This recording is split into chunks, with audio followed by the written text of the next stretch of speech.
आज हम पढ़ेंगे डॉपलर इफेक्ट। सबसे पहले डॉपलर इफेक्ट होता क्या है? Apparent change in frequency when there is relative motion between source and observer.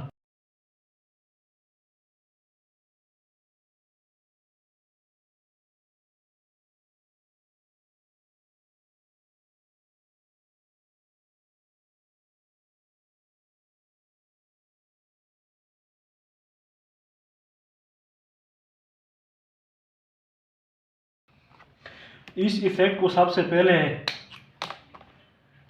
John Doppler ने मालूम किया था।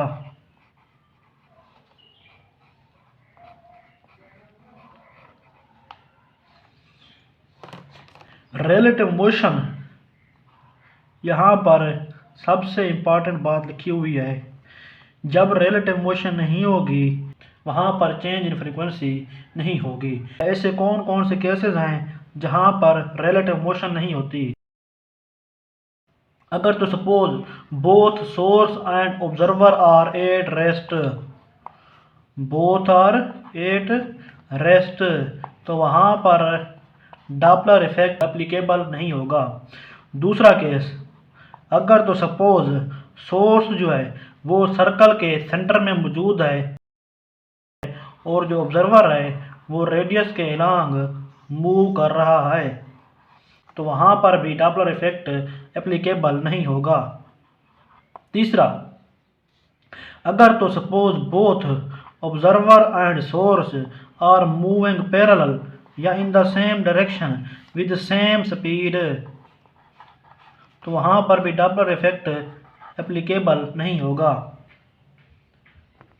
अब इसके बाद ऐसी कौन कौन सी वेव्स हैं जिस पर डॉपलर इफेक्ट अप्लाई होता है और ऐसी कौन कौन सी वेव्स हैं जिस पर डॉपलर इफेक्ट अप्लाई नहीं होता। सबसे पहले देख लेते हैं कौन सी वेव्स हैं जिस पर एप्लीकेबल होता है डॉपलर इफेक्ट। वो हैं दो, एक हो गया मैकेनिकल वेव्स और दूसरा हो गया इलेक्ट्रोमैग्नेटिक वेव्स। ऐसी कौन सी वेव्स हैं जिस पर एप्लीकेबल नहीं है? नॉट एप्लीकेबल, वो भी दो हैं। एक तो क्या स्टेशनरी वेव्स या जिसको हम स्टैंडिंग वेव्स कहते हैं, स्टेशनरी और स्टैंडिंग वेव्स, और दूसरा जो है वो है शॉकिंग वेव्स। शॉकिंग वेव से क्या मुराद है? ऐसी वेव जिसमें जो स्पीड ऑफ ऑब्जेक्ट है वो स्पीड ऑफ साउंड से ज़्यादा हो जाए, इंक्रीज हो जाए। ठीक है, जिस तरह हम एग्जांपल लेते हैं जेट प्लेन, ये प्रोड्यूस करते हैं सॉनिक बूम। अब इसके बाद आते हैं जो डॉपलर इफेक्ट के डिफरेंट केसेस हैं उन पर। उनको पढ़ने से पहले सबसे पहले आप तो ये देख लें, रिलेटिव वेलोसिटी, जब ऑब्जर्वर मूव कर रहा होगा तो ऑब्जर्वर के हिसाब से रिलेटिव वेलोसिटी v प्लस यूओ या v मनफी यूओ हो सकती है। इस तरह जब सोर्स मूव कर रहा होगा तो वहाँ पर relative velocity v plus U S या फिर v मनफी यू एस होगा। इनके फार्मूला देखते हैं। F prime is equal to v plus U over v into F, F prime is equal to v मनफी U over v into F, F prime is equal to v over v मनफी U S into F, F prime is equal to v over v plus U S into F. यहाँ पर जो F दिया हुआ है, ये वाला F, ये वाला एफ, ये वाला एफ, ये वाला एफ, ये वाला एफ, ये एक्चुअल फ्रीक्वेंसी है साउंड की, एक्चुअल फ्रीक्वेंसी है। ठीक है, जो असल में साउंड सोर्स प्रोड्यूस करता है उसकी है। और ये जो है ये ऑब्जर्व्ड फ्रीक्वेंसी है या फिर इसको हम अपैरेंट फ्रीक्वेंसी भी कहते हैं, अपैरेंट या फिर ऑब्जर्व्ड फ्रीक्वेंसी। अब उसके बाद इन फार्मूला को याद करने के लिए ये देखें, आप एक बात याद कर लें कि जिस तरह मैं कहता हूँ कि ऑब्जर्व अपवर्ड, ऑब्जर्व अपवर्ड, ठीक है, जब ऑब्जर्वर मूव करेगा तो v प्लस यूओ या v मनफी यूओ, ठीक है, ये बट्टे के ऊपर आएगा, इसलिए अपवर्ड, ठीक है। जब सोर्स मूव करेगा तो v मनफी यूएस या फिर v प्लस यूएस ये बट्टे के नीचे आएगा। ये किसके लिए है? जब सोर्स मूव कर रहा है, सोर्स इज मूविंग, बेशक वो अवे हो या फिर टुवर्ड्स हो स्टेशनरी ऑब्जर्वर। और ये जो फार्मूले हैं ये उस वक्त हैं जब ऑब्जर्वर मूव कर रहा है, जब ऑब्जर्वर मूव कर रहा है, ऑब्जर्वर मूविंग। अब इन फार्मूला को समझने के लिए मैंने जनरली v की वैल्यू ली है 5 और यूओ या यूएस की वैल्यू मैंने ली है 1। अब इन फार्मूला में वैल्यूज़ पुट करते जाएं, आपको समझ आती जाएगी कि कौन सा फार्मूला किस चीज़ के लिए है। अब ये हो गया पहला केस समझने के लिए, ये दूसरा, ये तीसरा, ये चौथा, ये पहला फार्मूला, ये दूसरा फार्मूला, तीसरा फार्मूला और चौथा फार्मूला। अब पहले फार्मूले को देखें, ऊपर वाली रकम ज़्यादा है, नीचे वाली रकम कम है, तो आंसर 1 से ज़्यादा आएगा। इसका क्या मतलब है? जो फ्रीक्वेंसी है वो इंक्रीज़ हो रही है। इसका मतलब क्या है? ये जो ऑब्जर्वर है वो मूव कर रहा है टूवर्ड्स स्टेशनरी सोर्स। यहाँ पर देखें, ऊपर वाली रकम कम, नीचे वाली रकम ज़्यादा, तो अब क्या है? ऑब्जर्वर मूव कर रहा है लेकिन अवे फ्रॉम स्टेशनरी सोर्स, इसलिए अपेरेंट फ्रीक्वेंसी डिक्रीजेज। तीसरे में आ जाएं, यहाँ पर ऊपर वाली रकम ज़्यादा है, नीचे वाली कम है, तो यहाँ पर सोर्स मूव कर रहा है, सोर्स मूव कर रहा है टूवर्ड्स स्टेशनरी ऑब्जर्वर।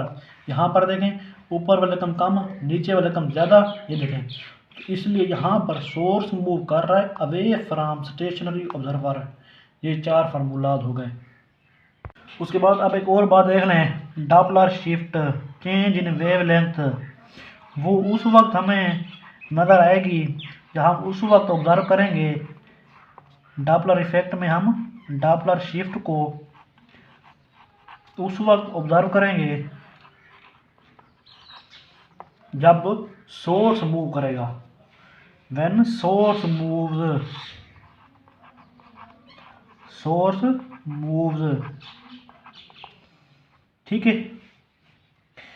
मतलब ये है, डॉपलर शिफ्ट कहते हैं चेंज इन वेवलेंथ को डेल्टा लैम्डा, डेल्टा लैम्डा। इसको नॉर्मली हम रिप्रेजेंट करते हैं speed of source over F.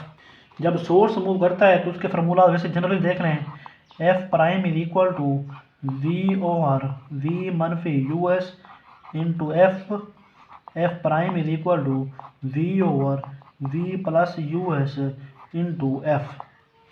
अब इनकी डॉपलर शिफ्ट मालूम करते हैं। ये वाला केस उस वक्त है जब सोर्स मूव कर रहा है टुवर्ड्स स्टेशनरी ऑब्जर्वर। ये वाला फार्मूला उस वक्त है जब सोर्स मूव कर रहा है अवे फ्रॉम स्टेशनरी ऑब्जर्वर। अब इन दोनों के हम देखते हैं न्यू वेवलेंथ। जब सोर्स मूव करेगा टुवर्ड्स स्टेशनरी ऑब्जर्वर तो यहाँ पर वेवलेंथ डिक्रीज हो जाएगी, तो हम लिखेंगे lambda prime is equal to lambda मनफी डेल्टा लैम्डा। लैम्डा किसके बराबर है? वी ओवर एफ मनफी यू एस ओवर एफ, ये है delta lambda U S over F. तो यहाँ पर जो हमारे पास इक्वेशन बनेगी वो इस तरह बनेगी, lambda prime is equal to V मनफी यू एस ओवर एफ। इस तरह यहाँ पर देखें, जब सोर्स मूव कर रहा है अवे फ्रॉम स्टेशनरी ऑब्जर्वर तो यहाँ पर लैम्डा प्लस डेल्टा लैम्डा आएगा। ये हो गया V over F plus U S over F, तो ये आएगा V plus U S over F lambda prime. अब उसके बाद ये जो हमने 4 फार्मूला पढ़े हैं, जो कैसे पढ़े हैं, अब इनसे रिलेटेड क्वेश्चन पर आते हैं, ठीक है। ये वाला फार्मूला उस वक्त है जब ऑब्जर्वर मूव कर रहा है टुवर्ड्स स्टेशनरी सोर्स। ये वाला उस वक्त है जब ऑब्जर्वर मूव कर रहा है अवे फ्रॉम स्टेशनरी सोर्स। और ये वाला फार्मूला उस वक्त है जब सोर्स मूव कर रहा है टुवर्ड्स स्टेशनरी ऑब्जर्वर। ये वाला फार्मूला जब सोर्स मूव कर रहा है अवे फ्रॉम स्टेशनरी ऑब्जर्वर। पहला question, A siren emitting sound of frequency 800 Hz going away from a static listener with the speed of 30 meter per second. Frequency of sound to be heard by the listener is, speed of sound जो हमें दी हुई है वो 330 metre पर second है। अब हमने क्या मालूम करनी है, एफ प्राइम मालूम करनी है, या अपेरेंट फ्रीक्वेंसी मालूम करनी है, या ऑब्जर्व फ्रीक्वेंसी मालूम करनी है। तो अब देखिए यहाँ पर जो सोर्स है, ठीक है, siren emitting sound of frequency is going away from, source is moving away from observer. तो जो हमारे पास जो फार्मूला आएगा वो इस तरह आएगा, F prime is equal to V over V plus U S into F. तो वी हमारे पास दी हुई है कितनी, 330 ओवर 330 प्लस 30 इंटू जो फ्रीक्वेंसी हमारे पास दी हुई कितनी है वो है 800। अब यहाँ पर देखें 330 ओवर 360 मल्टीप्लाई बाई 800, इसको डिवाइड कर दें 3 पर, तो ये हमारे पास आएगा 110 और 120, ये 0 और 0 कैंसिल कर दें, मल्टीप्लाई कर दें 11 और 800 को, तो हमारे पास आएगा 11 मल्टीप्लाई बाई 800 ओवर 12, ये आएगा 8800 ओवर 12। इसको डिवाइड करें हमारे पास आंसर है 733.3। अब आते हैं नेक्स्ट क्वेश्चन पर। Speed of sound in vacuum is, sound vacuum में ट्रेवल नहीं कर सकती, क्यों, क्योंकि साउंड मैकेनिकल वेव है, साउंड को कुछ ना कुछ मीडियम की ज़रूरत पड़ती है, इसलिए यहाँ पर speed of sound in vacuum 0 आएगा। अब उसके बाद next question, Doppler effect is not applicable for, ये मैंने दो बताइए, एक हो गया स्टेशनरी वेव या स्टैंडिंग वेव और दूसरा हो गया शॉकिंग वेव, ठीक है, तो इस पर एप्लीकेबल नहीं है। बाकी अल्ट्रासोनिक ये मैकेनिकल वेव हो गया, ये इलेक्ट्रोमैग्नेटिक वेव हो गया और ये भी इलेक्ट्रोमैग्नेटिक वेव है, ठीक है, इन पर एप्लीकेबल होता है। The apparent frequency of whistle of engine changes in the ratio 6:5 as engine passes a stationary observer. जो स्पीड ऑफ साउंड हमें दी हुई है वो 352 मीटर पर सेकेंड दिए हुए है, और उसके बाद हमने स्पीड ऑफ इंजन मालूम करनी है। उसने कहा है, एक तो पहली बात आप देखें कि ऑब्जर्वर स्टेशनरी है, ऑब्जर्वर स्टेशनरी है, इसलिए जो हमने फार्मूला लगाना है वो लगाना है जब सोर्स मूव कर रहा होगा, ठीक है। अब उसने कहा है इंजन पासेज, ठीक है, दूर से आ रहा है और उसके करीब से गुजर रहा है, इससे क्या मतलब है, पहले जो है सोर्स टुवर्ड्स आएगा, ये सपोज ऑब्जर्वर खड़ा है यहाँ पर, ठीक है, यहाँ से वो इंजन आ रहा है, ठीक है, ये ट्रेन आ रही है, ठीक है, पहले यहाँ से करीब आएगा उसके बाद फिर दूर जाएगा, ठीक है। तो हमने पहले फार्मूला लगाना है जब source is moving towards stationary observer, फिर उसके बाद हमने फार्मूला लगाना है जब source is moving away from stationary observer. पहला फार्मूला लगाते हैं जब source moving towards stationary observer, यहाँ पर देखें F prime is equal to source moving towards V over V मनफी यू एस इंटू एफ। दूसरा F prime is equal to जब अवे मूव कर रहा है V over V plus U S into F. ये हो गया क्वेश्चन 1 सपोज करते हैं, ये क्वेश्चन हो गई 2, ठीक है। जो पहली क्वेश्चन है, ठीक है, उसको दूसरे क्वेश्चन से डिवाइड करते हैं, ये हमारे पास बट्टा आ गया, सपोज करते हैं पहली क्वेश्चन को दूसरी क्वेश्चन पर डिवाइड करते हैं। अब डिवाइड क्यों किया है, क्योंकि उसने जो हमें अपेरेंट फ्रीक्वेंसी दी है रेशो दी हुई है, एफ प्राइम 1 सपोज करते हैं और ये एफ प्राइम सपोज करते हैं 2 है, ठीक है, इनकी जो रेशो दी है हमारे पास वो 6:5 है, ठीक है, इसलिए हमने इनको डिवाइड कर दिया है। अब देखें ये वाला हो गया कैंसल, ठीक है, ये हमारे पास रेशो दी हुई कितनी है 6:5, 6/5 is equal to V over V मनफी यू एस बटा V over V plus U S. इसको मैं इस तरह लिख सकता हूँ, तकसीम या divided by V over V plus U S, ठीक है। अगर सपोज करते हैं हमारे पास 3-4 बट्टे इकट्ठे दिए हों, ठीक है, सपोज करते हैं हमारे पास दिए 1/5/6, ठीक है, तो इसको सिंपली आसान लफ्ज़ों में हल करने का तरीका भी यही होता है कि आप इसको इस तरह लिख लें 1/5 डिवाइडेड बाई 6, या फिर अगर इस तरह दिया हमारे पास 1/5 ओवर 6/5, तो इसको इस तरह लिख लें 1/5 तकसीम 6/5। तो यहाँ पर भी मैंने वही किया है, अब देखें 6/5 इज इक्वल टू V मनफी US multiply by V plus US over V। ये और ये कैंसिल हो गया। अब आगे 6 divided by 5 is equal to V plus US over V मनफी US आएगा। हमने स्पीड ऑफ इंजन मालूम करनी है, US मालूम करनी है, US मालूम करनी है। V हमारे पास दी हुई कितनी, वो है 352 मीटर पर सेकेंड, ये हमारे पास दी हुई है। अब देखें मैं सिंपली वैल्यूज पुट कर देता हूँ, 352 प्लस US ओवर 352 मनफी US। अब इसको क्रॉस मल्टीप्लाई करें तो ये हमारे पास आएगा 6 इंटू 352 मनफी US is equal to 5 into 352 plus US। इसको मल्टीप्लाई करें, ये हमारे पास आएगा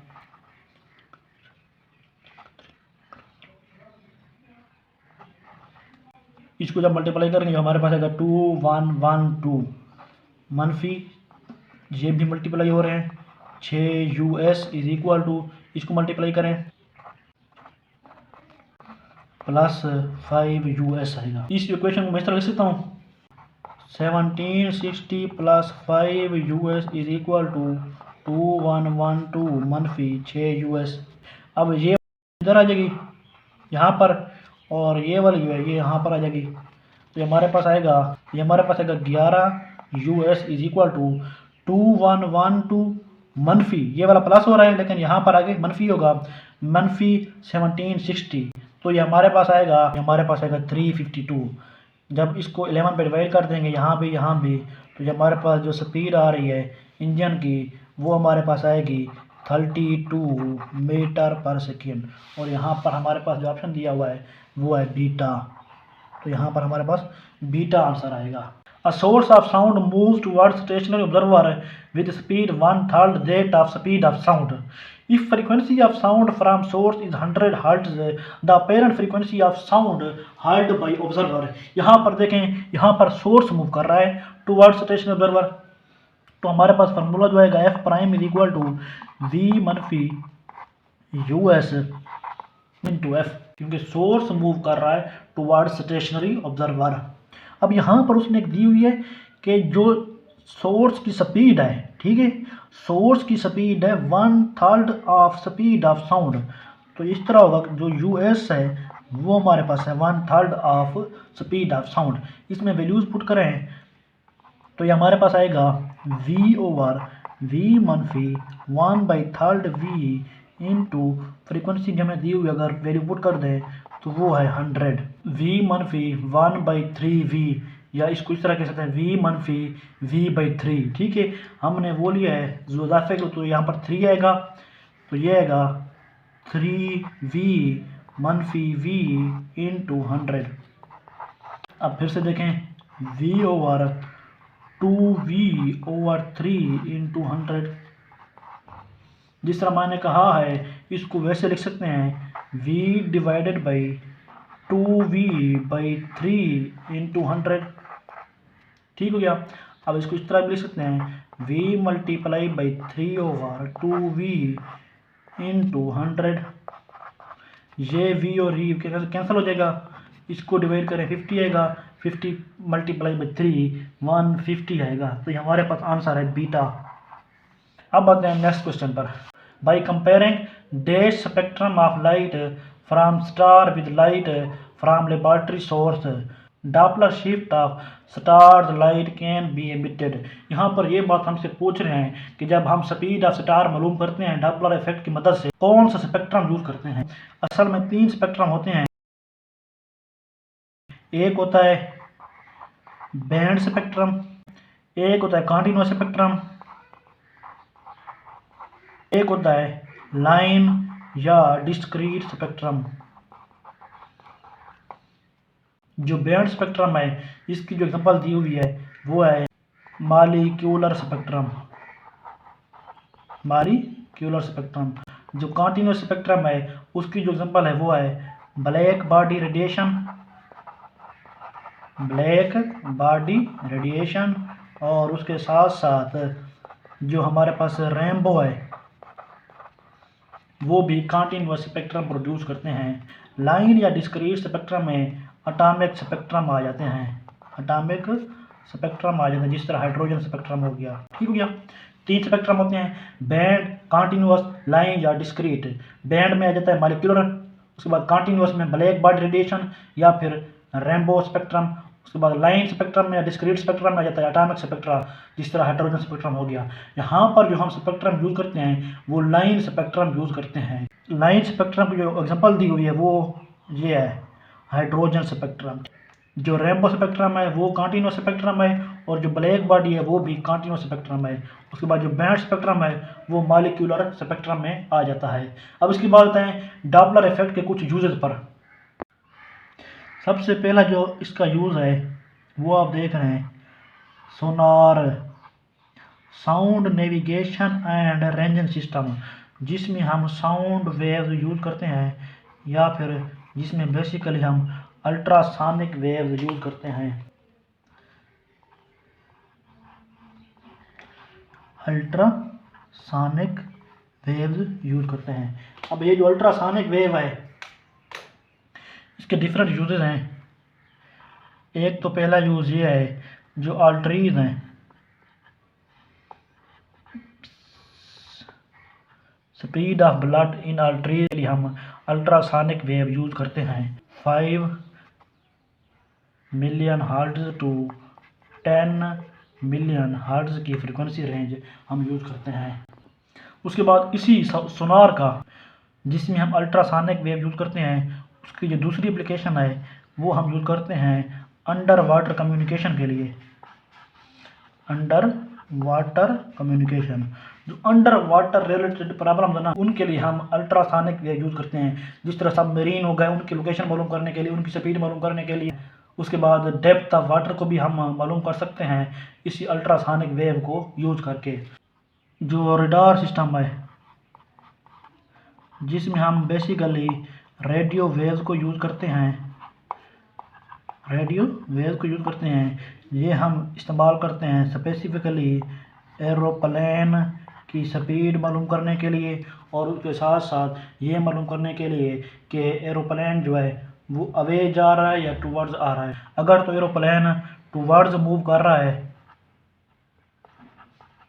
तो हमारे पास ब्लू शिफ्ट आएगा, इसका क्या मतलब वेव लेंथ डिक्रीज हो रही है। रडार सिस्टम में हम वेव्स सेंड करते हैं एरोप्लेन की तरफ, उसके बाद वहाँ से रिफ्लेक्ट होकर फिर वापस आते हैं। तो हमने दोनों का डिफरेंस देखना होता है, एक ट्रांसमिटेड वेव का, एक रिफ्लेक्टेड वेव का, जो हम भेजते हैं और जो वहाँ से रिफ्लेक्ट होकर आती है, दोनों का हमने वेव लेंथ का डिफरेंस मालूम करते हैं। अगर तो वेव लेंथ कम हो रही है, अगर तो रिफ्लेक्टेड वेव कम हो रही है तो इसका क्या मतलब है जो एरोप्लेन है वो टुवर्ड्स मूव कर रहा है, टुवर्ड्स रडार सिस्टम। अगर तो जो रिफ्लेक्टेड वेव है उसकी वेव लेंथ इंक्रीज हो रही है तो इसका क्या मतलब है वो अवे जा रहा है और वो रेड शिफ्ट शो करेगा, रेड शिफ्ट शो करेगा। उसके बाद आते हैं माइक्रोवेव पर। जो माइक्रोवेव है उसको हम यूज़ करते हैं जो अर्थ पर जो मतलब कार होगी, बसेज होगी, इनकी जो स्पीड है इनको डिटरमाइन करने के लिए हम माइक्रोवेव यूज़ करते हैं। उसके बाद एक और बात देख लें, जो डॉपलर इफेक्ट है वो does not depend on distance between source and observer. ये बात आपने याद करनी है, distance between source and observer. ठीक हो गया।